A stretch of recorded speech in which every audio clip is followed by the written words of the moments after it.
June 19, 2026, Friday. Narito pong muli ang Batang Pista para magbigay ng mga tips at giya para sa pakarera ng Philippine Jockey Club, kung saan meron po tayong 8 pakarera na magsisimula sa grapta alas 5:30 ng hapon. Tara, tumpisa na po natin. Race number 1, the start of first pick 6, covering races 1 to 6, with a distance of 1,200 meters, 3 old and above maiden race, non-placers. Dito po sa race number 1, paprimera ko po ang antangat sa tiyempo. Entry number 3, Crown Regent or Crown Agent, na huling lumaban po last April 25. Sa kalaran po ng Philippine Jockey Club, distansyang 1,400 meters. At sa punta ng preba, 128.8 ng siya po mga apat. Sumakabay sila California King at Jai Singh. Pero bago po yun, last March 27, sa distansyang 1,200 meters na tatakbuhan nila ngayon, dito po sa kalaran ng Philippine Jockey Club, siya po entera ng pinakamagandang preba rito na 1 minute and 14.4 seconds nang siya po mga apat. Sa mga kabayan sila Finer with Age at Queen Liam. Kunin ko po pong proteksyon. Entry number 1, Mighty Bell, huling lumaban po last June 3 sa karoon po ng Philippine Jockey Club. Sa distansyang 1,200 meters, siya po entera ng preba 115.6 nang siya nilamado, ngunit po mga apat lamang. Sa mga kabayan sila Yani, Yana Las at Imagination. Good luck po. Race number 2, the start of winner take all, covering races 2 to 8, with a distance of 1,200 meters, 3 old and above maiden race placers. Dito po sa race number 2, pampremera ko po, imported horse. Entry number 5 ay Told Mama, na huling lumaban po last June 6, dito po sa karera ng Philippine Jockey Club. Sa distansya 1,300 meters, siya po yung tala magandang preba, 121.2, nang siya ay na segundo sa nanalo kabayan si Samoan Judoka. Pero bago po yun, last April 25, sa distansya 1,400 meters, dito po sa karera ng Philippine Jockey Club, sa puwentala magandang preba, 127.6, nang siya ay na segundo, sa nanalong si Queen Liam. Ang pinakamagandang preba niya naman pong naitala sa distansya 1,200 meters, dito po sa karera ng Philippine Jockey Club, ay nagawa niya last March 14 sa kanya pong Novato race, at sa puwentala ng preba, 114.8. Kunin ko pong panigundo, couple entry, imported horse din po, entry number 3, Make Waves, na huling lumaban po last June 5 sa kanya pong Novato race, ito po sa karera ng Philippine Jockey Club, sa distansya 1,200 meters, at sa punta ng preba, 116.6. At ang kanya pong couple entry na si Dig Deep naman ay huling lumaban last April 24 sa kanya pong Novato race, sa distansya 1,200 meters, sa punta ng preba, 116 sarado. Kunin ko pong pantersero, entry number 1, local horse, Native Public, na huling nababan po last June 6. Sa kanya pong barrier race, sa distansyang 1,200 meters, sa punta na ng preba, 115.6. Pero bago po yun, last February 25, sa karoon din po ng Philippine Jockey Club, sa parehas sa distansyang 1,200 meters, sa kanya pong barrier race, sa punta na ng magandang prebang 114.4. Good luck po. Race number 3, the start of second pick 6, covering races 3 to 8, with a distance of 1,200 meters. Pilacom rating based on the capping system race class 5, 17 to 41 split. Dito po sa race number 3, pampremera ko po, entry number 8, H.E. Holly, na huling lumaban po last June 13. Dito po sa karam naman po ng Metro Manila Turf Club, sa distansya 1,400 meters, sa punta na ng preba, 129.2, nang siya ay pumanglima. Sumakabay sila Danny San at Muni Maniman. Ang huling laban niya po sa karera ng Philippine Jockey Club ay nagawa niya last May 23 sa distansyang 1,300 meters. So punta na magandang preba, 1 minute and 20.8 seconds nang siya ay na segundo. Sa nanalong kabayan si Freedom Lover. Ang kanyang pong best time na nagawa sa ngayon sa distansyang 1,200 meters na paglalabanan nila, dito po sa karera ng Philippine Jockey Club ay nagawa niya last April 24. Kung siya po ay nagpreba ng 1 minute and 14.6 seconds nang siya ay na segundo sa nanalo kabayan si Mr. Manillennial. Tinalo niya po rin sa datingan ng Tomersero na si Instant Message. Kunin ko po panigundo, entry number 1, Work From Home, lumaban niya sa laban. Huling lumaban po last June 3 sa kalaran po ng Philippine Jockey Club. Sa distansyang 1,200 meters, siya po yung ng preba, 116.4, nang siya ay pumangatlo. Sa mga kabayan si Liana Special at Equitem. Ang kanya pong best time na nagawa sa ngayon sa distansyang 1,200 meters na tatakbuhan nila dito po sa karera ng Philippine Jockey Club ay nagawa niya last February 11 kung sa siya po ay nagpreba ng 1 minute and 14.8 seconds nang siya ay na segundo sa nananong kabayan si Lucky No. Good luck po. Shoutout Batang Pizza! Race number 4, the start of peak 5, covering races 4 to 8, with a distance of 1,200 meters. Pilracom rating based on the capping system race class 442 to 56 feet. Dito po sa race number 4, pang-primera ko po, mababa na sa laban. Ito number 2, boss ako naman, nauling lumaban po last June 6.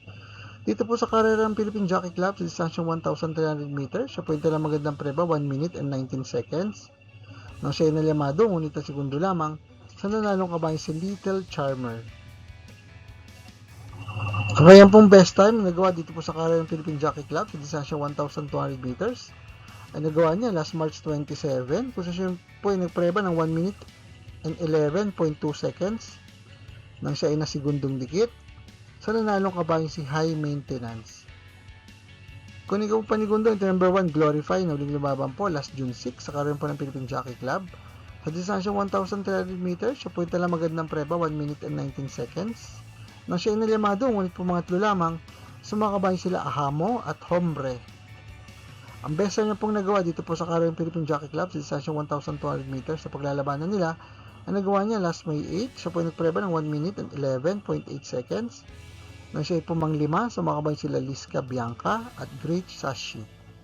Good luck po. Race number 5, the start of peak 4, covering races 5 to 8, with a distance of 1,200 meters, Pilracom rating based on the capping system race class 442 to 56 feet. Dito po sa race number 5, ang primera ko po mapagtibay sa banderahan. Entry number 6, Grand Lapter, na uling lumabang po last June 5. Sa kararan po ng Philippine Jockey Club, sa distansyang 1,200 meters, siya po yung tala na magandang preba, 113.8. Nang siya ay pumangatlo, sumakabay sila Elizabeth Joy at Charm Boy.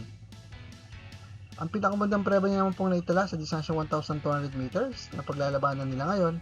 Dito po sa karera ng Philippine Jockey Club ay nagawa niya last April 24, kung sa siya po ay nagpreba ng 1 minute and 12.6 seconds. Nang tinali ng malayo, ang makabay sila Backpage at Ninong. Kunin ko mong panigundo, Pandiado, entry number 4, Buntay Shore, na uling lumabang po last June 10. Sa karerang po ng Metro Monitor Club, sa distansyang 1,200 meters, siya po ay nagpreba lamang ng 1 minute and 17 seconds. Nang siya ay pumangwalo, sumakabay sila Shade Green at Top Czar. Ang pinakamagandang preba niya pong naitala sa ngayon sa distansyang 1,200 meters, dito po sa karerang Philippine Jockey Club, ay nagawa niya last January 28. Siya po ay nagpreba ng 1 minute and 11.8 seconds.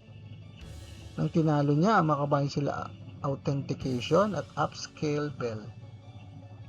Kunin ko po pang tercero, entry number 8, Borderline, na lumaban po last June 5. Sa kararan po ng Philippine Jockey Club, sa distansyang 1,200 meters, siya po yung talang preba, 1 minute and 13 seconds. Nang siya ay pumang-5, sa makabayan sila High Intensity at Winter on Fire.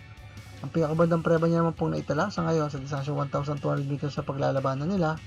Dito po sa karera ng Philippine Jockey Club ay nagawa niya last May 8, kung siya po ay nagpreba ng 1 minute and 12.2 seconds. Nang siya ay pumangatlo, sumakabay sila si Rice at Victorious Babylin. Good luck po. Paalaala mga katropang karerista, please click like, subscribe, and hit the notification button para makatanggap ng mga updated videos and race results. Race number 6, the last DD Plus 1 event, covering races 6 to 8. With a distance of 1,200 meters, Pilracom rating based on the capping system race class 442 to 56 feet. Dito po sa race number 6, pang primera ko po, imported horse, entry number 1, Finer with Age, na uling lumaban po last May 23. Sa karerang po ng Philippine Jockey Club, sa distansyang 1,200 meters, siya po yung talang preba, 117 sarado. Nang siya ay pumang-7, sumakabayan sila Gold Honey at Frosty Raven. Ang pinakabudang preba niya pong naitala sa ngayon sa distansyang 1,200 meters na paglalabanan nila. Dito po sa karera ng Philippine Jockey Club ay nagawa niya last March 27, kung siya po ay nagpreba ng 1 minute and 12.8 seconds. Nang tinalo niya, makabay sila Queen Liam at Sense of Joy. Kunin yung panigundo, entry number 3, Simply Jessie, na uling lumabang po last June 5. Sa karera ng Philippine Jockey Club sa distansyang 1,200 meters, at siya po yung tala na kanya pong best time na 1 minute and 13.2 seconds. Nang siya ay pumangatlo, sumakabayan sila Brown Missile at Copperfield.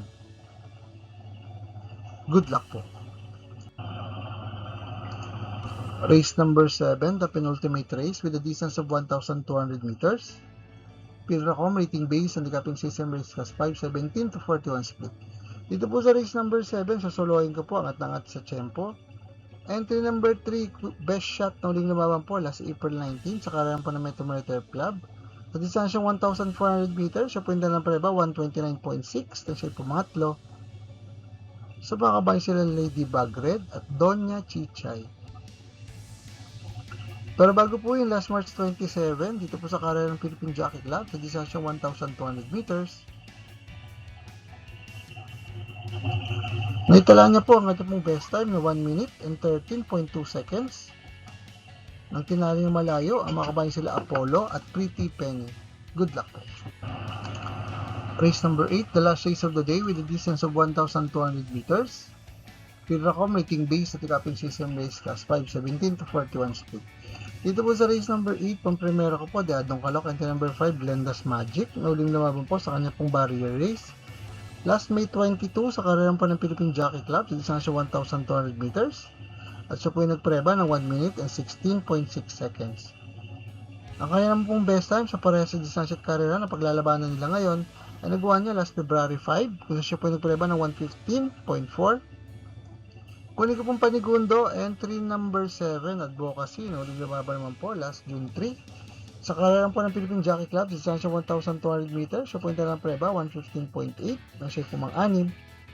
Sumakabay sila Fast Sailing at Ligiron. Ang kanya pong best time na gawa sa ngayon, sa distansya 1,200 meters na paglalabanan nila, ay nagawa niya last April 8, sa karerang po ng Philippine Jockey Club nga po, siya po yung nagpreba ng 115 sarado, nang siya po mang-apat. Sumakabay sila Summer Rule at Masayang Tunay. Kunin ko pong pantersero, entry number 10, Marquis Angel, na uling lumabang po last June 5 sa karerang po ng Philippine Jockey Club.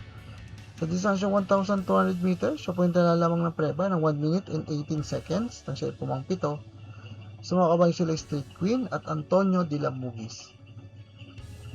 Pero bago po yun, sa parehas sa distansya at karera na paglalabanan nila ngayon, si Marquis Angel po ay gumawa ng mas magandang preba last May 22. Kung siya po ay nagtsempo ng 1 minute and 14.8 seconds nang siya po mangatlo. Sumakabay sila Sultanov at Fast Sailing. Good luck po.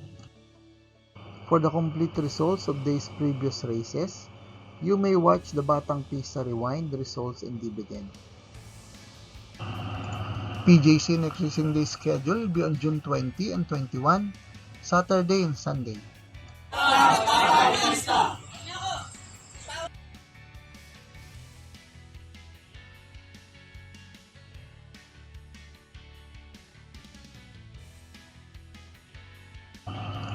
Maraming salamat po sa ating mga bagong subscribers at mga kapista.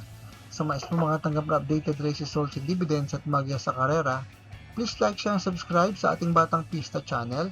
Click na notification bell para makareceive ng mga bagong videos. Paalaala mga kapista, ng karera po itong libangan lamang at gamitin lamang pong sobra sa aking ating kakayanan. Good luck and happy racing to all.